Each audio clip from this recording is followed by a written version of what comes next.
Bien, hoy lo que vamos a ver en la escuelita de la clase número 5, las grandes diferencias que hay entre la ley 941 y la 14701. Esto es a nivel informativo, ¿por qué? Porque como siempre decimos nosotros acá, esta escuelita está dado no solo para el tema de los propietarios, sino también por el tema de los administradores. Como sabemos que acá tenemos varios administradores, hay varios alumnos de los distintos lugares donde damos las clases, también les estamos enseñando para que sepan las infracciones que pueden llegar a tener y a los consumidores para que sepan cuáles son sus derechos para poder defenderse. Como venimos diciendo hace mucho tiempo ya con el tema de las escuelitas con Ariel y con el equipo que nos sigue, nosotros lo que tenemos que ver siempre es en el lugar donde estamos y lo que realmente tenemos que pedir. Primero tenemos que saber diferenciar dónde estamos parados, porque si nosotros no sabemos diferenciar el lugar donde estamos parados, acá voy a poner, a ver si me permiten un minuto,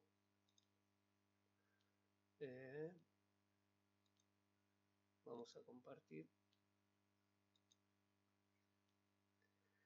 a ver,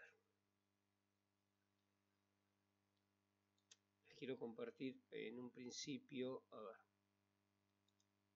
estoy buscando otra.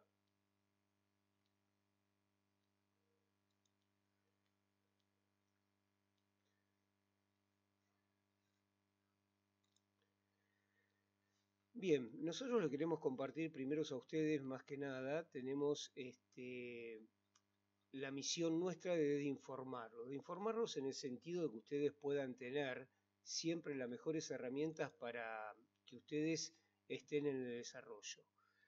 Nosotros, como venimos informando, la ley 941 y la 14701, tenemos diferencias que a veces no son tan esenciales, pero sí son fundamentales como para que ustedes tengan el derecho.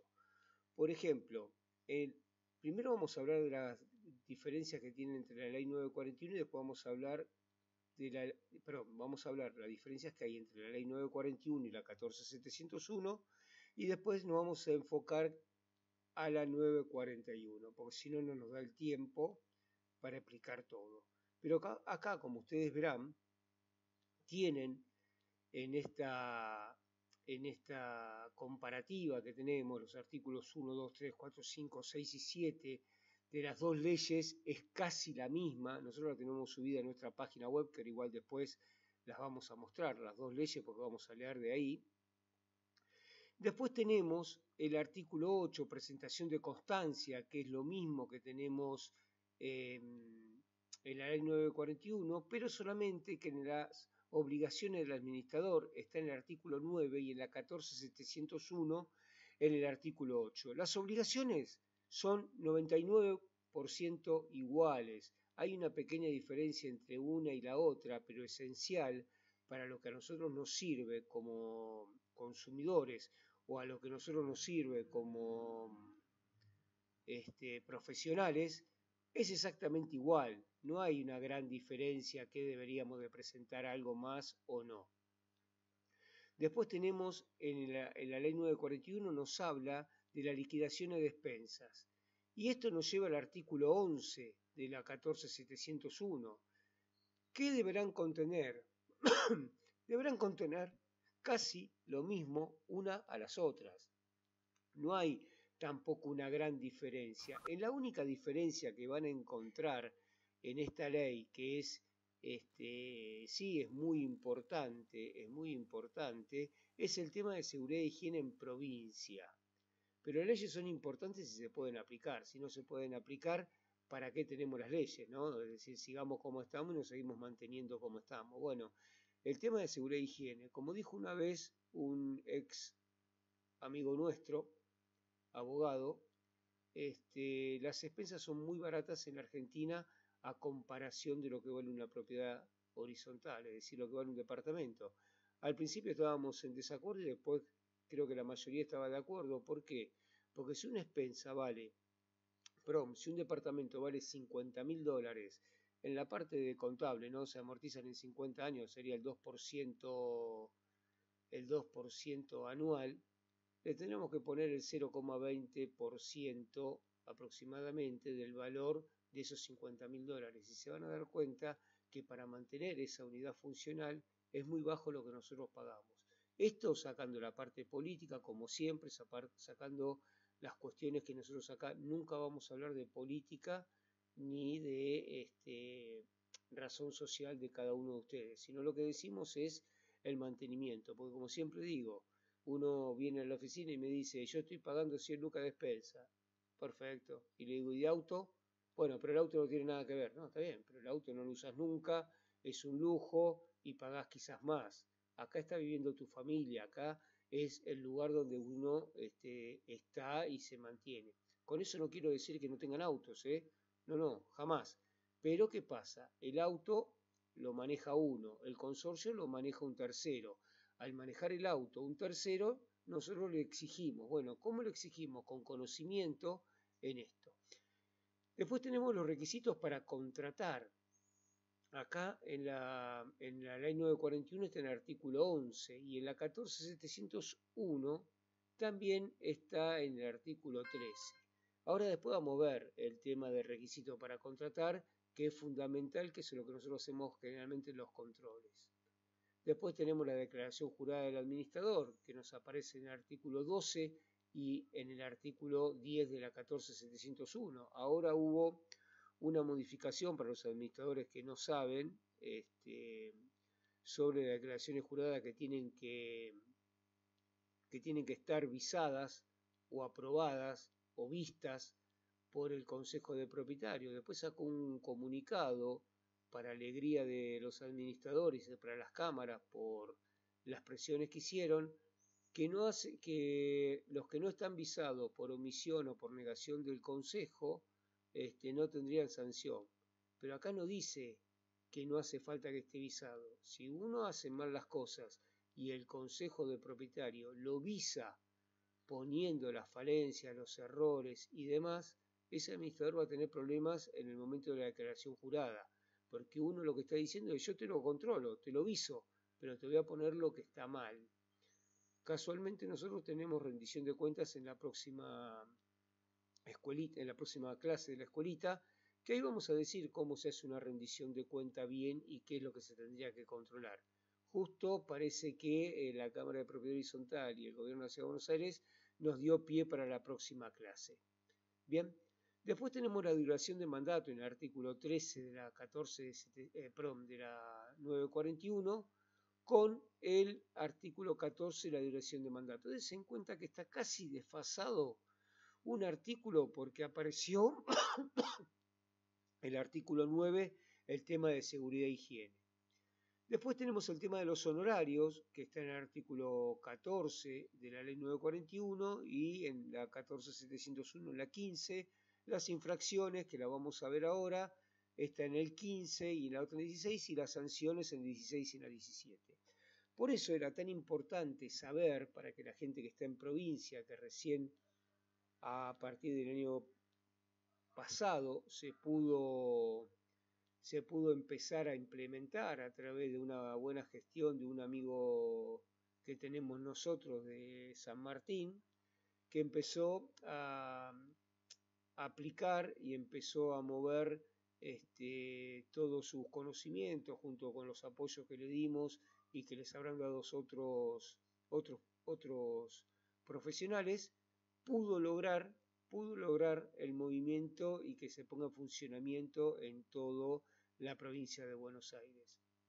Lo que hay que tener en cuenta que hoy por hoy, tanto en provincia de Buenos Aires como capital federal, se pueden hacer las denuncias. Lo que hay que tener en cuenta cuando uno hace la denuncia, que ahora lo vamos a ir viendo, es que no se tienen que hacer denuncias por hacer denuncias. Se tienen que hacer denuncias con fundamentos, si no las denuncias por denuncias se caen.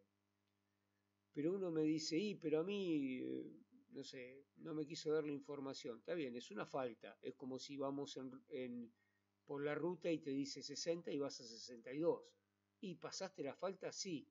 ¿Va a ser grave la multa? Y depende, seguramente no, pero es una multa, es una falta. Y en esto es exactamente lo mismo. Acá cuando damos las clases en los colegios, casualmente esta semana di el artículo 10 de la ley 941 en los colegios y les expliqué y se dieron cuenta que la liquidación es de expensa de los administradores que tienen 20, 30, 40 consorcios, están mal hechas. ¿Pero por qué? Y porque no leen, o porque no se fijan, o porque no le prestan atención, o por el motivo que fuese, no están bien hechas. Entonces, le demostramos a los alumnos que por un poquito de atención y trabajándole una vez, ese trabajo de una vez les sirve para los 12 meses o los 24 meses que se queden. Entonces, eso es lo más importante. A ver, vamos a pasar al... A ver un segundito.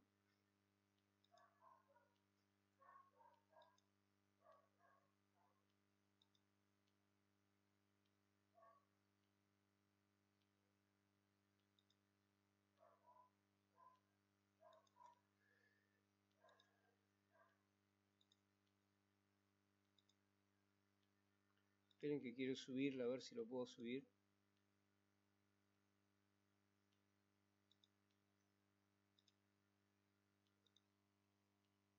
A ver si me sale, acá está. En la página que tenemos nosotros se van a consorcios, esto por si quieren tener la ley a mano, ¿no? Se van hasta abajo de todo y acá tenemos la ley 941, que nos vamos a basar hoy en esta ley. Acá la ley les va a decir los requisitos para inscripción, ¿no? Que pueden ser administración onerosa o administración ad honorem. Bien. Los impedimentos certificados, 6. En realidad, nosotros cuando tenemos que ver los incumplimientos del administrador o para nosotros no cumplir una infracción, vamos a empezar de atrás para adelante, mejor para que ustedes puedan entender. En el artículo 15 dice infracciones, régimen de infracciones y sanciones. Y dice así, artículo 15, infracción. Son infracciones de la presente ley. El ejercicio de la actividad del administrador de consorcio de propiedad horizontal sin estar inscrito en el registro creado por la presente ley para en el caso de los administradores a título voluntario gratuitos, esta es la única infracción.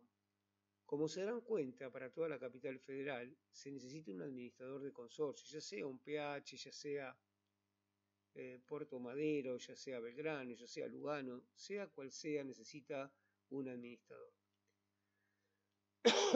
Bien, el ejercicio de la actividad del administrador de consorcio en la propiedad horizontal sin estar inscrito es una infracción. La contratación de provisiones de bienes y servicios o la realización de obras con prestadores que no cumplan los recaudos del artículo 11. Después vamos a ir al artículo 11. El falseamiento de los datos que se refiere al artículo 4. Eso es cuando ustedes ponen nombre de, o cuando ven que ponen nombre de fantasía, administración de JG o solución en propiedades, RPA tanto. No, es administración, solución en propiedades de Diego Javier Galeone, RPI tanto. Perdón, RPA tanto. Eso es como tiene que ir. ¿Le pueden poner nombre de fantasía? Sí, pero si nosotros cuando nos registramos ponemos el nombre de la persona física, tiene que estar el nombre de la persona física. Si nosotros cuando nos registramos tiene el nombre de la empresa o de la SRL o como la hayan determinado, va a tener que tener el nombre de esa empresa. No hace falta poner el nombre de la persona física. El incumplimiento de las obligaciones impuestas por el artículo 9 y 10, encabezado a razones de atribuciones del administrador. Des en cuenta que acá ponen todo el artículo 9 y 10, que después lo vamos a ver, que una dice las obligaciones del administrador y el otro las expensas contendrán. Entonces, ahí es donde hay que tener más cuidado cuando uno es administrador. ¿Por qué? Porque cometen todos los errores ahí. El incumplimiento de la obligación impuesta por el artículo 6, el incumplimiento de la obligación impuesta por el artículo 12, que era el tema de la declaración jurada, el incumplimiento de los artículos conciliatorios derivados en la autoridad de aplicación, es decir, si nosotros llevamos a una instancia de conciliación y no lo cumplimos, tenemos un acuerdo y no lo cumplimos, es una sanción para el administrador. 8. La incomparecencia injustificada del denunciado con conformidad a lo establecido por el artículo de la ley 757, la ley que regula, es la ley del gobierno de la ciudad, ¿no? Es decir, si estaba notificado y no va, eso sería una infracción. 9. Inclusión en la liquidación de las expensas de todo servicio o trámite que no haya sido provisto por el administrador. Esto después lo vamos a ver, que está en el artículo 10. Y el incumplimiento de las obligaciones impuestas en el artículo 29. En el artículo 29, olvídense, eso no va.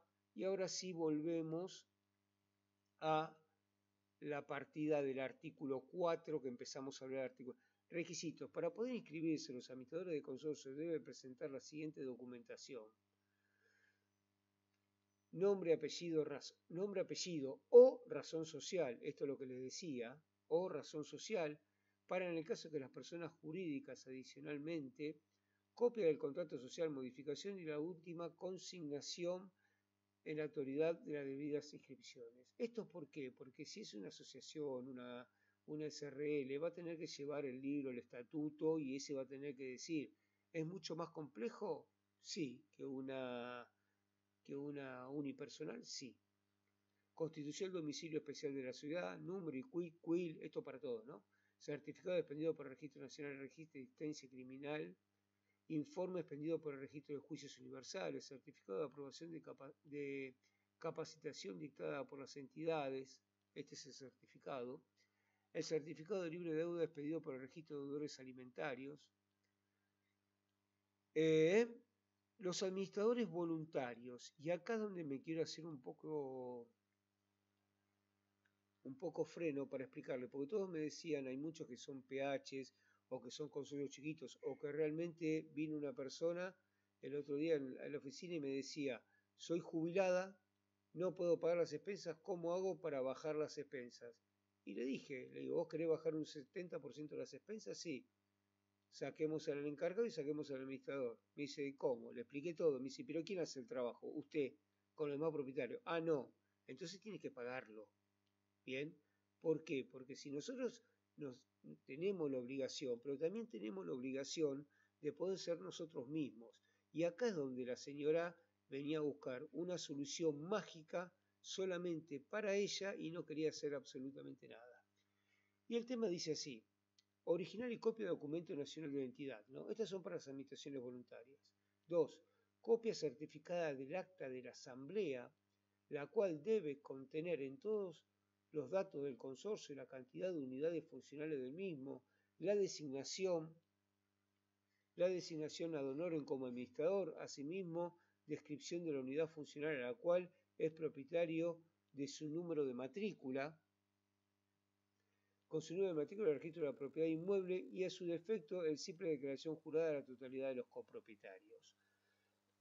Dese cuenta que no le están, y el número de quit, dese cuenta que no le están pidiendo ni que esté hecho el curso ni nada, solamente la matrícula del registro de la propiedad inmueble. Lo que le están pidiendo acá es que sea propietario, que tenga una asamblea a lo cual los mismos propietarios designemos a, ya que está, lo saludo a Ariel que acaba de entrar, que sea Ariel el administrador ad honorem del consorcio, y listo. Ahí es donde nosotros tenemos el tema de tener una administración ad honorem. Esa administración, muchos me dicen, bueno, pero yo quiero ser, pero no quiero pagar las expensas. No.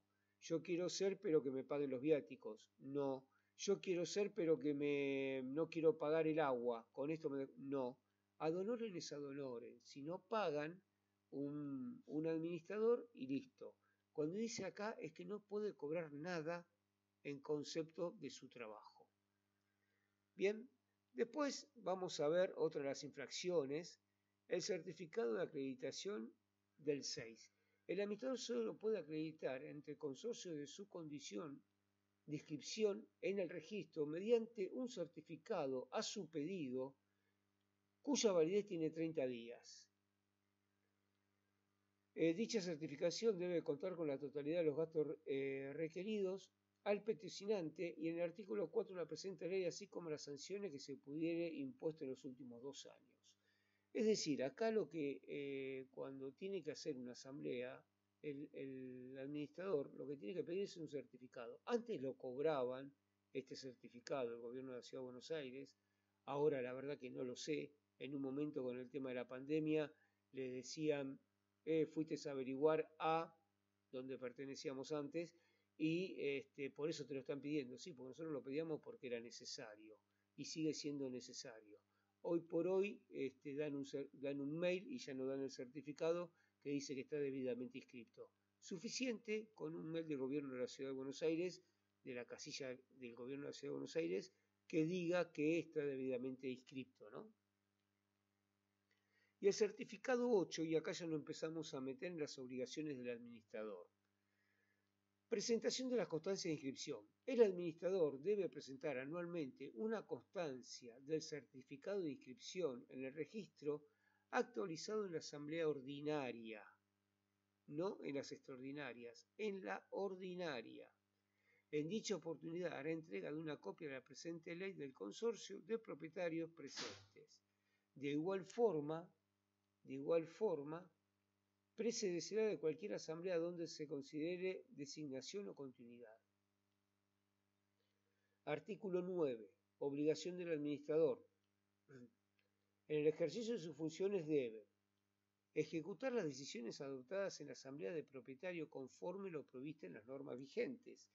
Y acá empieza todo el barullo que puede llegar a venir a partir de acá adelante. Como siempre decimos nosotros no matamos al administrador, como bien decían en algunos lugares.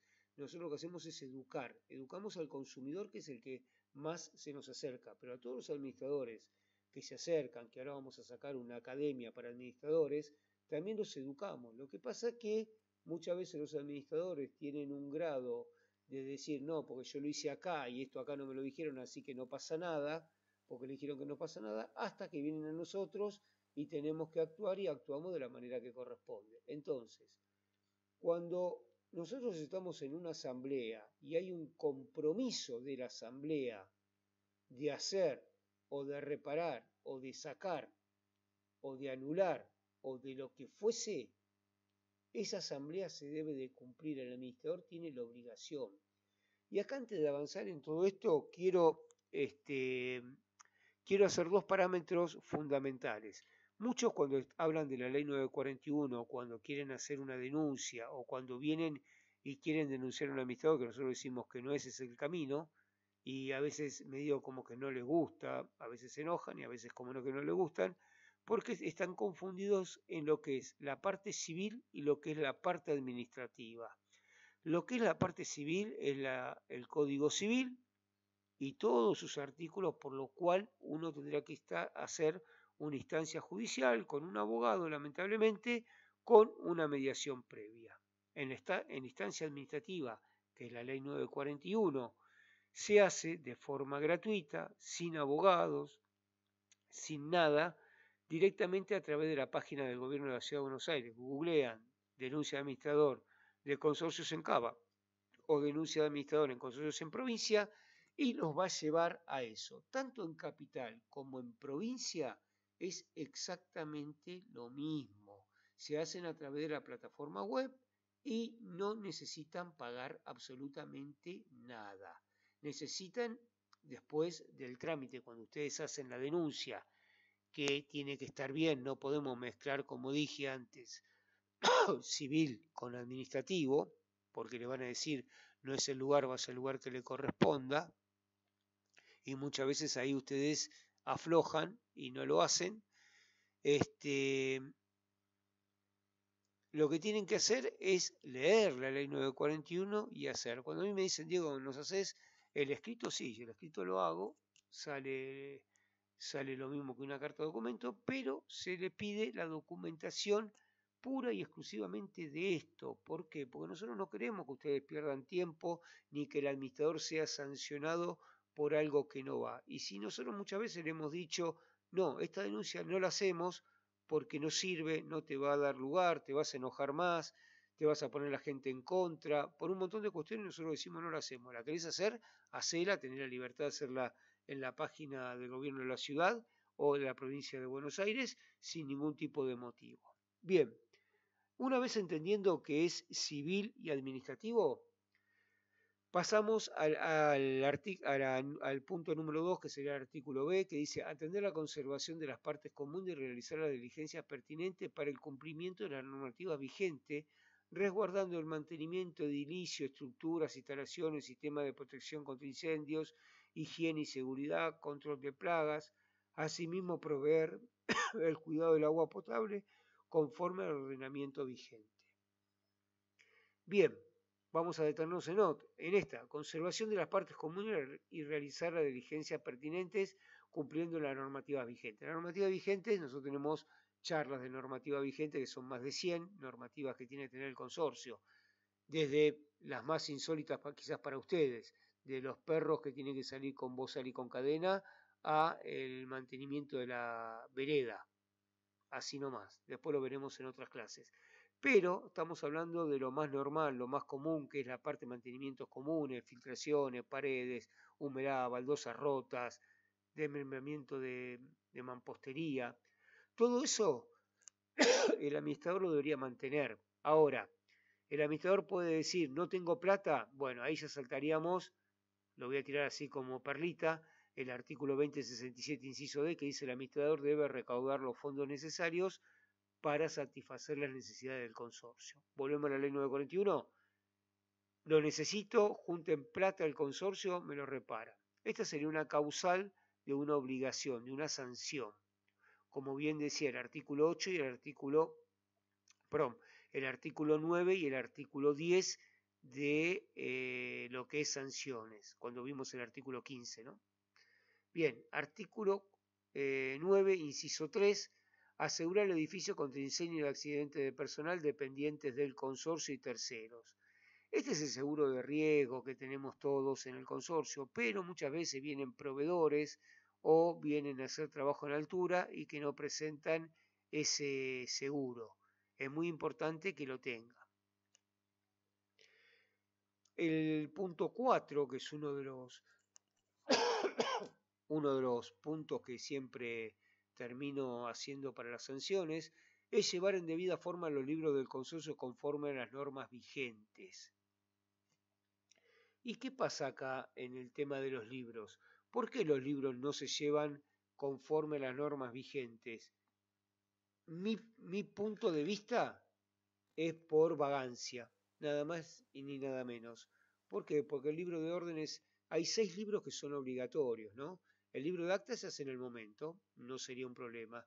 El libro de firmas y el libro de registro de firmas se hace una sola vez y se va actualizando si quieren todas las asambleas, tampoco sería problema. El libro de órdenes se hace 1 o 2 veces al año según cuando le cambie las órdenes al administrador. Y el libro de sueldos es digital. ¿Cuál sería el libro más complejo para llevar para un administrador? Si se lo quiere llamar complejo, que para mí es uno de los más fáciles que hay, es más fácil que el acta, es el libro de administración. El libro de administración tiene que estar todo lo que entra y sale del consorcio, activos, pasivos, notas, informes, todo, absolutamente todo lo que pasa en el consorcio debería estar ahí. Eso quizá lo veremos en la academia para los administradores, pero es uno de los libros más fáciles que hay para llevar. Y no lo llevan. No llevan bien el registro de firma, no llevan bien el registro de órdenes, no llevan el registro de propietarios y no llevan bien el registro de,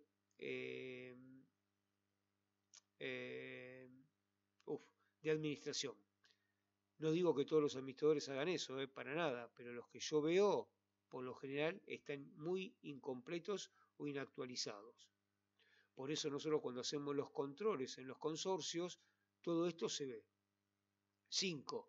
Llevar actualizado un libro de registro de propietarios al que será exhibido al comienzo de cada asamblea, al fin que los copropietarios presentes puedan verificar la autenticidad de los poderes que se presenten. Ahora ustedes lo que están empezando a conocer es,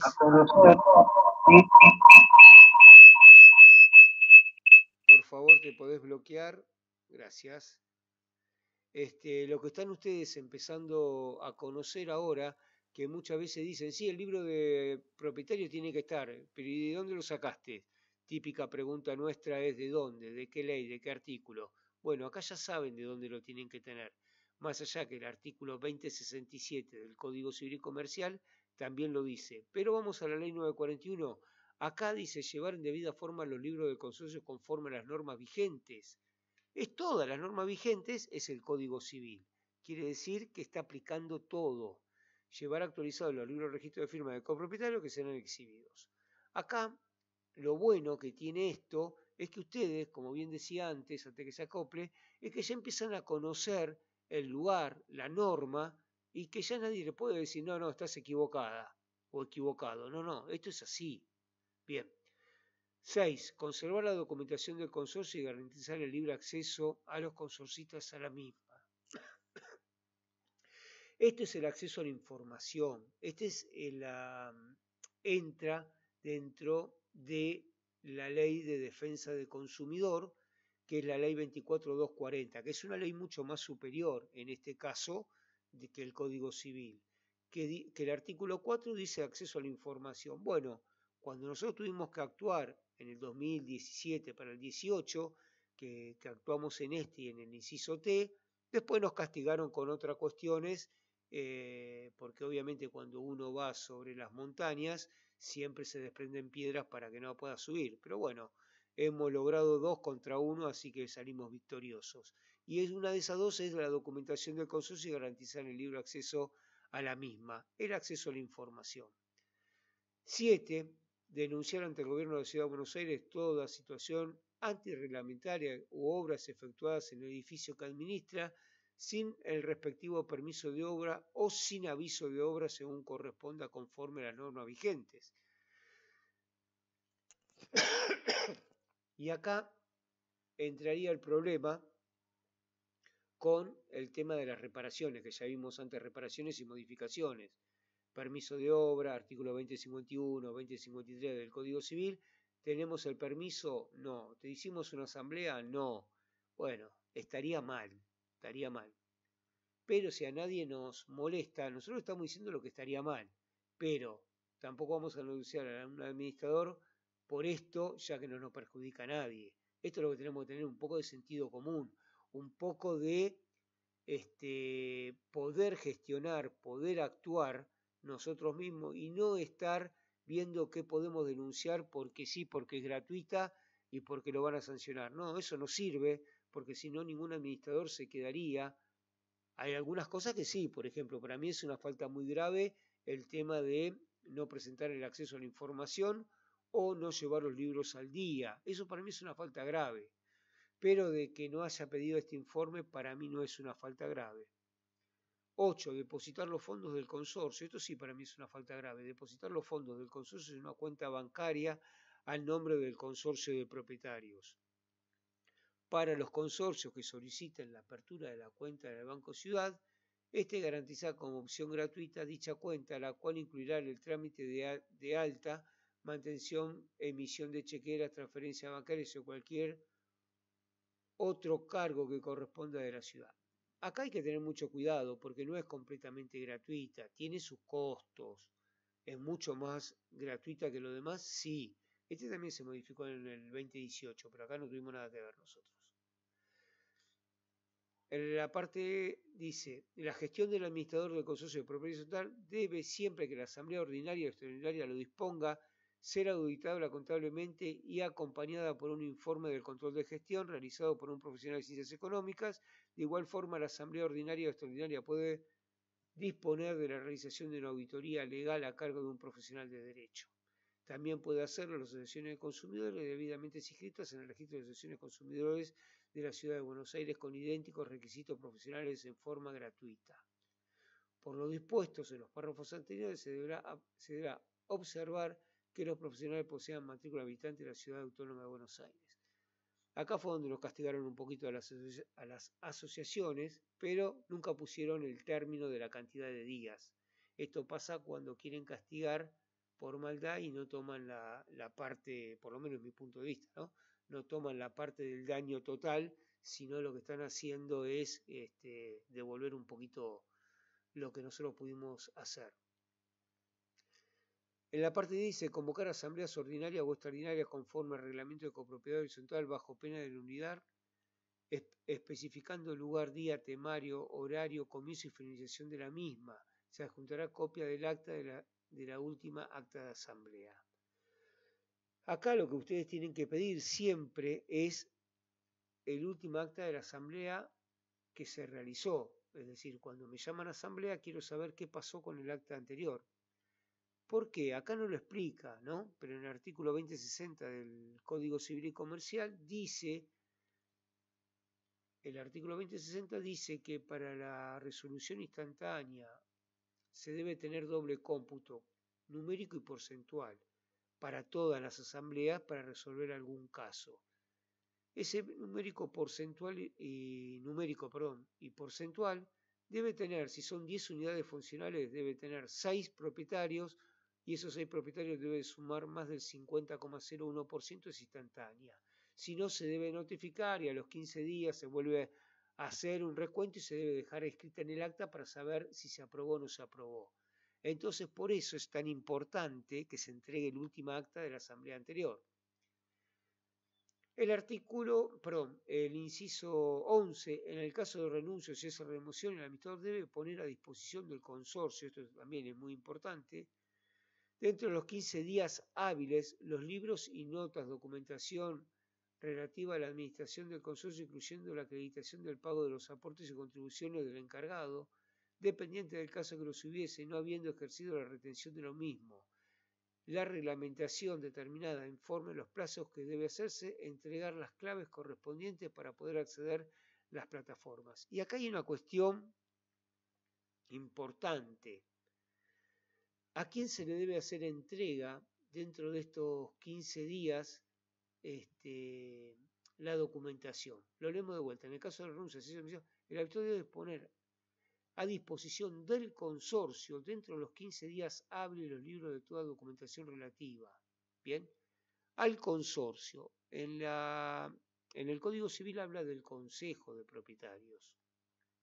Por lo general es el administrador. ¿Por qué 15 días? Y porque mientras que hace la entrega, porque se fue una cosa y otra, le dieron 15 días. Para mí tendría que haber sido dentro de los 10 días como máximo y no hábiles, corridos. Y después pasamos al inciso 12. Perdón. El inciso 12 dice, los recibos de pago de despensa deben ser numerados y contener los siguientes datos. Denominación y domicilio del consorcio, piso, departamento, nombre y apellido del propietario, mes que se abona, periodo, concepto, vencimiento, cinturón respectivo de acto de la administración, firma y aclaración. La firma y aclaración es la firma hológrafa, no es la firma digital. Si no dirían firma digital o fotocopia. Necesitan tener la firma. Esto es importantísimo. Y número de inscripción del registro y lugar y forma de pago. La firma del administrador es importantísimo que tengan en el recibo de pago de expensas. Este es otro de los puntos de los cuales suelen tener muchas sanciones. En el caso de juicios con sentencias favorables al consorcio, el propietario o el administrador debe depositar en la cuenta bancaria del consorcio los montos totales percibidos dentro de los últimos 2 días de haber sido su recepción. Acá también tenemos en cuenta de que muchas veces se ingresan posteriormente por cualquier motivo, porque se cobraron en efectivo o lo que sea. Listo, tenés 2 días para que ingrese en las cuentas del consorcio. El 14 no nos interesa, el 15 sí, que dice comunicar a los propietarios e inquilinos del consorcio que administra el alta y la baja lo mismo en la plataforma para que estén todos notificados. El 16 sí nos interesa, que dice notificar a todos los propietarios de modo inmediato y bajo ningún caso después de las 48 horas de recibir la comunicación respectiva de la existencia de que le declaramos sanciones administrativas o prestaciones judiciales al consorcio. Cuando uno tiene un reclamo, ya sea laboral, jurídico, civil, penal, comercial o administrativo, debe notificarlo. No importa si es que se olvidó, no, debe notificarlo dentro de las 48 horas. El 17 dice responder con su patrimonio por toda la erogación que provenga del ejercicio indebido de su administración. Esto muchos administradores dicen, pero esto no, porque, bueno, el artículo 160 del Código Civil y Comercial de la Nación dice lo mismo. Así que es así. 18. Al momento de su designación, el administrador, esto ya lo vimos en el tema de las infracciones, en el tema de declaración jurada, ¿no? En el momento de su designación, el administrador debe informar al consorcio en forma cierta y veraz, haciendo constar el acta detalladamente todos aquellos servicios y trámites que realice por cuenta propia y tomen parte de sus honorarios, así como también aquellos cuya realización sea encargada por otros prestadores o gestiones que excedan la remuneración para su actividad. Y acá donde nosotros tenemos muchos problemas con cuando uno viene a consultar. Las plataformas estas que se ponen de X, no quiero dar nombres, pero las plataformas para la liquidación de expensas, ¿las debe de pagar el consorcio? Sí, si él las dijo que iban a estar a cargo del consorcio, si no, no.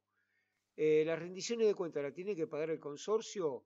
¿El libre de deuda lo tiene que pagar el consorcio? ¿Un trámite judicial lo tiene que pagar el consorcio? No, excepto que lo haya planteado y se haya aprobado por asamblea. ¿Por qué no se hace eso? Y yo cobro 10.000 pesos por mes para administrar el consorcio. Más tanto, más tanto, más tanto, más tanto, más tanto. Bueno, me voy a 50.000 pesos por mes aproximadamente. Bueno, esa es lo que ustedes tendrían que defender. Y este es el otro punto que está dentro de la 24.240, artículo 8 bis, que es la Ley de Defensa del Consumidor, que fue una de las cuestiones que también se incluyeron en la reforma de la Ley 941 del año 2018, que dice brindar al consorcista, propietario o inquilino condiciones de atención y trato digno, evitando actitudes vejatorias, vergonzantes o intimidatorias. Después sigue, ¿no? Si no, no terminamos más.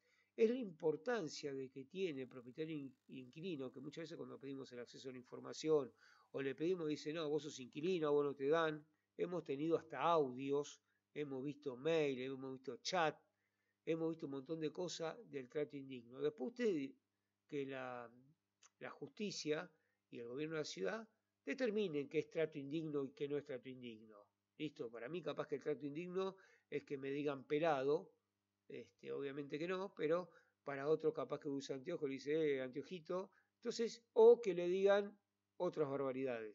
Para eso es trato indigno. Bien, vamos al artículo 10, rapidito, porque si no se nos va a hacer muy largo. Las liquidaciones de expensas contendrán datos del administrador, nombre, CUIN, inscripción en el registro, siempre tienen que estar. Esto no incluye que estén arriba, abajo, al costado, dado vuelta, no importa. Datos del consorcio, número de CUID, clave de identificación del sindicato de trabajadores de renta de propiedad horizontal. Y bien como me dijo una alumna el martes o el miércoles en el colegio, me dice, si no tienen cargado, y no, si no tienen cargado no, pero si tienen cargado, sí va a tener que tener el sindicato, porque si no, nosotros con eso no podemos saber si está al día o no el sindicato en los últimos 2 años. Detalle de los ingresos y egresos del mes anterior activo y pasivo total, no cuentas a devengar, futuros aumentos, eso no me sirve porque no es el pasivo y el ingreso real. Nombre y cargo del personal del consorcio indicando categoría, número de quit, esto es importante que esté el número de quit. ¿Por qué? Porque con eso nosotros nos podemos fijar si se hicieron los aportes o parciales o solamente se presentaron. Horas extras detalladas, tiene que estar detalladas las horas extras, la cantidad y la calidad, si son al 100%, si es feriado o si es al 50%. Periodo que corresponde al pago de detalle de los aportes, cargas sociales, cargo del consorcio. Detalle del pago de suministros, servicios y abonos y contratistas indicando el nombre de la empresa. Dirección, CUIL, matrícula, trabajo realizado, elemento previsto, importe total o en su caso la cantidad de cuotas y número de cuotas que se abonan. Acá tenemos que tener en cuenta varias cosas. Si es gasista matriculado, matrícula. Si es electricista, matrícula. Y así sucesivamente. La fecha de la factura de cuándo es la factura, cuándo se paga la factura, el monto y el detalle. Porque, como siempre Ariel dice, cuando hablamos o cuando asesoramos o cuando estamos dando clase para los administradores, la factura es un contrato entre el prestador de servicio y el consumidor, que es el consorcio. Ahí también ya incluye tácitamente la garantía. Entonces, si no tiene la redacción del contrato, es decir, la provisión de materiales, mano de obra, qué se hizo, qué se sacó y qué se pudo hacer, el administrador no puede y no debería reclamar algo que no tiene la forma. Ahora, con esta forma sí se puede. Chiara, cuando termine te doy la palabra, quédate tranquila. Detalle de pagos y seguros indicando el nombre de la compañía, número de póliza, tipo de seguro, elementos asegurados, fecha de vencimiento de la póliza y número de la cuota que se abona. Esta es otra de las cosas que siempre me canso de poner en infracción a los administradores, porque no me dice los elementos asegurados. Lo he visto en 3, 4 liquidaciones en los últimos 7 años, porque no ponen los elementos asegurados, y es una pavada, lo ponen una sola vez en las liquidaciones.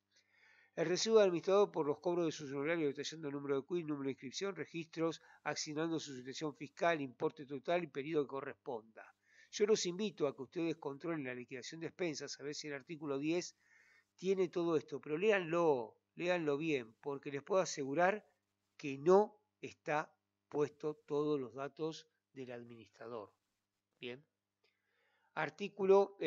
Inciso 8, en el caso de existencia de juicios por cobro de expensas o por otras causas en que el consorcio sea parte indicada en la liquidación mensual, todos los datos del número de juzgado, interviniente, expediente, carátula, objeto y listado y capital reclamado. El capital reclamado es el que está en el expediente, no el que está en la liquidación de expensas. Nosotros cuando lo hacemos los certificados de deuda de despensa a los administradores, les explicamos que lo que hacemos nosotros son primeros a los que piden los juzgados, primero a los intereses y después al capital. Entonces va a desfasar muchísimo en lo que es el certificado que tiene el administrador en su liquidación de expensas con el nuestro. El nuestro capaz que le da más plata o menos plata, pero ese es el que le va a pedir el juzgado.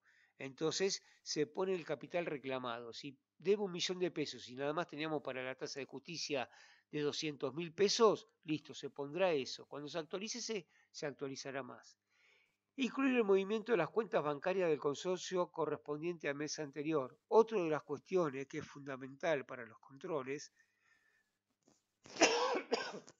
es incluir el resumen de los movimientos de las cuentas bancarias del consorcio, que tampoco, casi en ninguna liquidación de expensas, las vemos. Y es simple, es subir el extracto bancario. No subir a una plataforma en las liquidaciones de expensas. Recordemos que este artículo dice, artículo 10, las liquidaciones de expensas contendrán, no que en una plataforma, en un archivo, después la subimos, no, en la liquidación de expensas contendrán. Esta es la cuestión de que pasa, que muchas veces dicen, nosotros manejamos las cuestiones así porque nos indicaron así. No, bueno, leyeron mal la ley, interpretaron mal la ley. Nosotros con Ariel hace años que nos dedicamos a interpretar. Por eso no tenemos ningún problema de debatir todas estas cosas, porque es lo que dice. Por eso siempre van a escuchar de parte mía de qué ley, de qué artículo lo dice. Bien. El 10. Indicar en forma separada y diferenciada los aportes correspondientes a expensas ordinarias o extraordinarias. Este juego también lo hice el martes y el miércoles en los colegios, donde me decían expensas A, expensa B, expensa C. ¿Y qué es la expensa A, la expensa B y la expensa C? Y la expensa A, la ordinaria, ¿te lo dice? No, entonces está mal. ¿Hay alguna aclaración abajo que me diga expensas A igual a ordinarias, expensas B igual a extraordinarias, expensas C igual a gastos particulares? No, entonces está mal. Pero ¿por qué no lo hacen? La verdad que no lo entiendo. Si debe de poner expensas A, pones expensas ordinarias. Expensa B, expensas extraordinarias.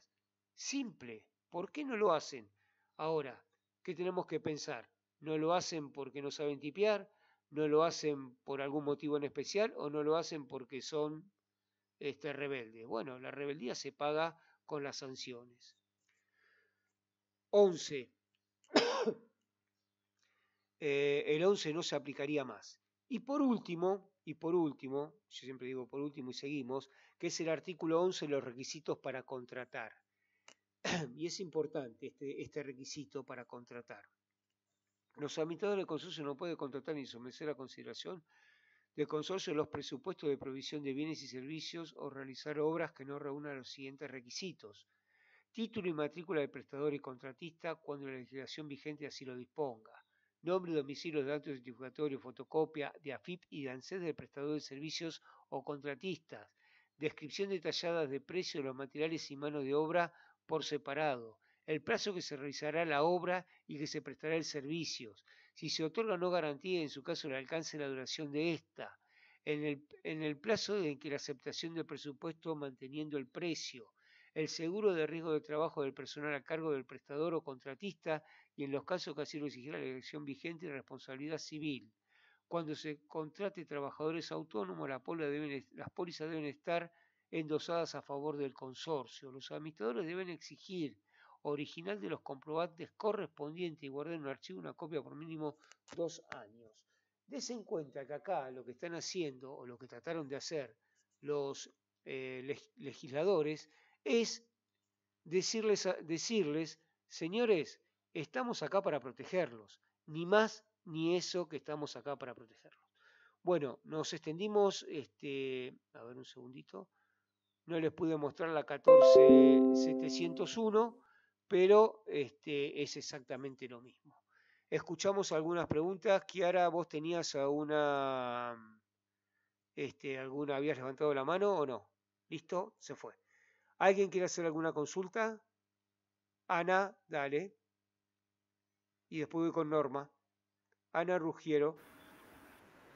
Hola, sí.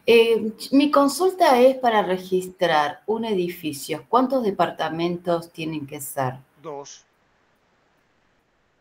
Cuando hay 2, como mínimo. Claro, cuando hay 2 ya es un consorcio. Cuando ya hay 2 departamentos es un consorcio. Cuando hay Porque tengo un caso acá en... Cuando hay 2 unidades funcionales, sí, no departamentos, puede ser casas, chalet, departamentos, dúplex o lo que sea. Perfecto. Bueno, no, porque mi consulta es que hay un edificio de 9 pisos, no tiene ascensor, o sea, tampoco, ¿no? Son 2 pisos por escalera, tampoco. Pero la factura de... Todo lo que me la factura de ahí. Son 2 unidades funcionales, no importa que tenga servicios. Si vienen servicios en forma conjunta, se pagan proporcionalmente, como te dice tu reglamento de copropiedad. Cualquier servicio, cualquier reparación, como cualquier consorcio en sí. Sí, mi duda es porque viene a nombre del consorcio de propietarios, pero no hay ningún quit registrado. ¿Yo cómo tengo que averiguar eso? ¿Y qué riesgo corre? ¿Qué riesgo corres de qué? Claro, porque acá tenemos que administrar los propietarios, lo que dice el reglamento.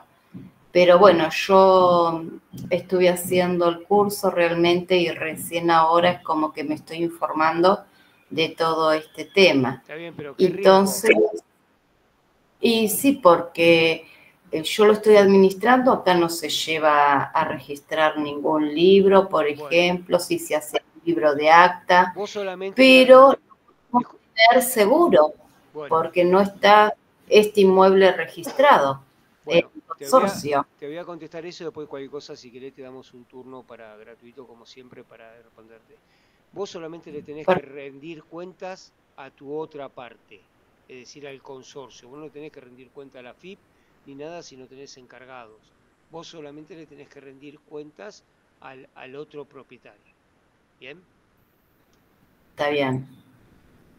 Sí, pero sí. Mi duda es, acá en provincias, como están estas nuevas leyes y demás, si corro un riesgo o algo, que esto, el arquitecto, no sé, falleció, por eso mismo te digo, ¿riesgo de qué? Y no, nosotros, porque no está, registrado. el consorcio. Si es necesario, porque facturás o tenés empleados, lo registrás. El registro ya lo tenés hecho en el AFIP. En el AFIP vos vas a sacar y vas a tener, porque es una persona jurídica. Toda persona jurídica tiene un quit, tenés que ir a buscarlo nada más. Por eso te digo, riesgo de nada. ¿Bien? ¿Y tengo que ir a la FIP a buscar el quit? Sí, tendrías que ir a la FIP. ¿Dale? Pero porque en la factura de AISA y Edenor no figura. Bueno, buscarlo en el AFIP. ¿Dale? Norma, dime. Bueno, gracias. Hola, sí. Viste que vos, por ejemplo, dijiste de las obligaciones que tiene el administrador. Acá tenemos un problema que siempre dicen, para terminar, todo lo que se desarrolló en una asamblea de arreglos, etcétera, etcétera, que nos ponen extraordinarias, un montón de extraordinarias, siempre llegan a decir no tengo plata, cuando estamos exigiendo que se terminen los trabajos. Entonces, yo lo que siempre sugerí y dije a la administración, bueno, que haga una asamblea extraordinaria para decir que no llega con todas esas extraordinarias que nos hacen pagar para cubrir los gastos. No lo hacen, entonces dejan de hacer los trabajos y ese es el gran problema que tenemos.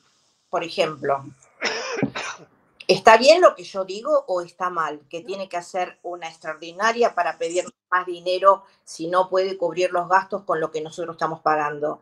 No, está fuera de esta charla, pero el artículo 2067, inciso D del Código Civil, te dice que el administrador debe recaudar los fondos necesarios para satisfacerla. En ningún lugar te dice que debe hacer una asamblea, excepto en el reglamento de copropiedad, que hay que leer. Es importante leer el reglamento de copropiedad. Vamos con María Ana, Fer y con Martina, por favor. Sí, buen día, Diego, gracias. Te quería preguntar sobre la resolución 85 sobre factor de potencia que obliga a los propietarios, y de obligación para los administradores. Dice que tiene un plazo de prórroga para la ejecución hasta que se instalen medidores inteligentes. Yo te quería preguntar si esto es así, ¿cómo pueden averiguar los propietarios? En este caso tenemos Edesur, sin depender del administrador, si están colocados los medidores inteligentes. Eso tenés que preguntarlo en el ENRE, porque van cambiando todas estas normativas, porque las sacaron, y nosotros consideramos que eso es un problema de la empresa de Sur y de Nor. ¿Pero hay que cumplirlo eso? ¿Entonces es de cumplimiento o no? Es de cumplimiento porque lo sacaron, pero eso de ahí que te estén diciendo si lo tiene que poner el consorcio o cada unidad funcional, eso va a estar dentro de la normativa. Hay que fijarse bien en lo del ENRE y en el ENRE, googleás ENRE, y a partir de ahí vas a poder ver, bien, por cada consorcio. Porque hay muchos que te dicen en la factura se te viene factor de potencia 0,85, lo tenés que llevar a 1. Entonces le pones directamente el capacitor adentro. Claro, eso sí. Perfecto. Fer.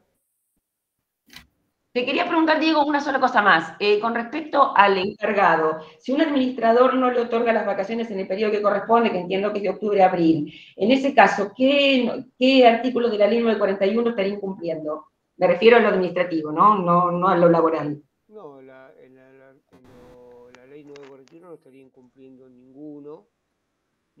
Pero no estaría incumpliendo, por ejemplo, lo relativo a la documentación que no entrega, por ejemplo, recibos, que en el recibo de sueldo aparezcan las vacaciones, ¿eso no lo estaría incumpliendo? Una cosa es la entrega y otra cosa haber dado las vacaciones.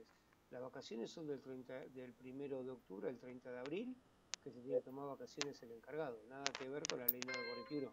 Por eso lo que... Digo, si no aparecen las expensas en la documentación, ¿no estaría incumpliendo con algún artículo? No, ¿Con algún artículo? No, no están cumpliendo con eso. Una cosa es el acceso a la información, y después se va viendo. Y como dije antes, no mezclen lo civil con lo administrativo. No, por eso digo, no me refería a lo laboral, digo, pero estaría incumpliendo con el acceso a la información, si uno le pide los comprobantes donde aparezcan las vacaciones. Si se lo pedís y no te lo das, sí. Ahí sí, estaría incumpliendo. Artículo 9, inciso J, y la 24.240, artículo 4 de defensa del consumidor. ¿Bien? Gracias, Diego. Fer L.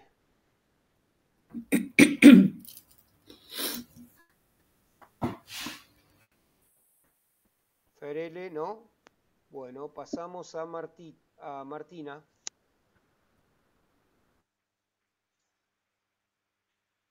Andrea, te tuve que silenciar porque estabas con el micrófono abierto. Martina, ¿tampoco?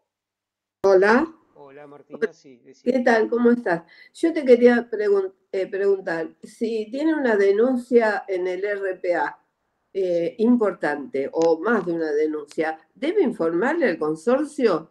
No, tampoco debe informarle, ni debe... Lo que es el ley 941, que toda denuncia o infracción que tenga el consorcio, pero acá es el administrador, no es el consorcio. No tiene ni que informarle, ni tiene que pasarle los gastos, ni ustedes le tienen que pasar los gastos al consorcio. Es entre vos y yo. La ley 941 es entre el prestador del servicio y el denunciante. No es consorcial. ¿Bien? Claro, pero por ejemplo acá yo te quería preguntar esto. Si la administradora que yo tengo incumple absolutamente la ley y el reglamento en las asambleas, ¿se está escuchando, sí? Sí, Hola. Sí, te escuchamos. Sí, o sea, usa la asamblea para hacer ilegalidades, junto con alguna gente que consigue conveniencias en la asamblea. En el caso, por ejemplo, que yo denuncié un incumplimiento que tenía un inquilino adentro del Consejo de Propietarios y yo recibí bullying digital para que esta mujer siguiera quedando. Todos estos vecinos que me hicieron bullying están en incumplimiento total. O sacan los perros peligrosos sin bozal, o venden en un edificio que no está prohibido, está prohibido vender. Está bien, Martina, pero esto no es terapia. ¿Cuál sería tu pregunta? Si ese incumplimiento de la ley en la asamblea, ¿por qué se va a validar una asamblea? ¿Cuál es el incumplimiento que vos me decís que es? Varios, de todo tipo. En la asamblea puso un inquilino en el consejo de propietarios y hicieron las 1001, pero las 1001. Eso está dentro del civil. Acá en la ley 941 no te aplica eso. Lo que te aplica es en el Código Civil, artículo 2064. Ya lo hablamos en la clase anterior, que para estar en el consejo de propietarios debe ser propietario. Bien. Por eso digo, hay que tener mucho cuidado. Mucho cuidado. Ariel, te doy la palabra. Hola Diego y hola gente. No, una aclaración respecto a lo que preguntaba recién Martina, si tenía obligación el administrador de informar a los propietarios cuándo y cómo y por quién fue denunciado anteriormente o contemporáneamente en el RPA. Por falta de tiempo, pero que estaba sucinto a poder ampliarse, Diego hoy no pudo hablar en concreto de la reforma sufrida recientemente, hace 1 o 2 meses, por una disposición de defensa del consumidor, del artículo 12, sobre las declaraciones juradas de los administradores, las que ahora pueden ser analizadas, contempladas y deben ser autorizadas por los miembros del Consejo. Antes era, hasta hace 2 meses atrás, las declaraciones juradas de los administradores al RPA, mejor dicho, a defensa del consumidor, que es el organismo rector del registro público de ellos, eran íntimas, confidenciales, individuales, particulares, sin acceso público. Y ahí surge del listado de los administradores, los consorcios que están administrando actualmente, con lo cual se abre un abanico de posibilidades entre consorcistas administrados por el mismo administrador para intercomunicarse entre ellos. Eso es una variante y una alternativa para conocer en qué otro lugar fue denunciado el administrador.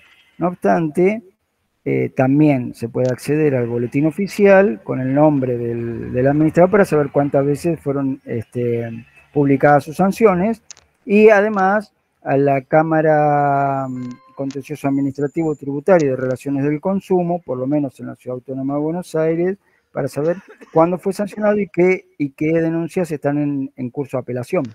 que luego no son bajadas al boletín oficial, pero que se puede acceder por ahí para ver, poniendo simplemente en Jusbaires, Gov.ar, poniendo simplemente el nombre del administrador y se llega también a conocer. Así que hay múltiples canales de indagación y averiguación de datos para saber en qué condiciones están las denuncias del administrador de uno, lo cual no significa que por la cantidad sea igual a la calidad, porque también hay que ser justo en este sentido. Diego lo ha dicho, o matizadamente, o entre líneas lo ha dicho, no es lo mismo que un administrador tenga una denuncia por trato indigno a que tenga una denuncia porque se olvidó de poner el domicilio de la sede central de Aguas Argentinas, que le corre una infracción por eso, pero no es lo mismo, cabalmente no es lo mismo.